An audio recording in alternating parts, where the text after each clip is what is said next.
magpa-photo yung ano ko, pira ko, tingnan ko yung pira ko. Ang dami-dami pala. Paldo-paldo yung pira ko. Pero mag-ano ako, mag-iingat ako, baka ma-hold up ako. Kaya dami ng turista ngayon. Hindi natin alam yung panahon ngayon kasi wala na, hindi na higpit ang panahon ngayon. Ito. Yung ska paldo ko, 100,000 to. Ito. Pero pag may manuli sa akin, patay talaga siya kasi may baril din ako. Ito. Hindi ko talaga sa bubuhayin pag may hold up. Tumna ako. Puman ako saglit.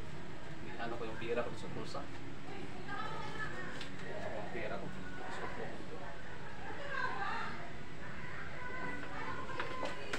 Hold up to! Bakit? Ano? Akin ang pira mo! Huwag mo lang akong patayin. Ibigay ko yung pira ko. Akin na! Akin na! Tsaka mo na, nalaglag. Go to please! Bilis! Dito. Huwag mo na. Akin! Huwag kang maingay ha! Para hindi sasabok ang ulo mo. Baka pumutok yan. Diyan ka lang! Pado-pado na ako. Ako, pinulad up din ako. Yung pira ko, hindi din sa akin yan. Inuutang ko yan sa bangko. Buti nga hindi ako pinatay. Pero yung pira, makita lang yan.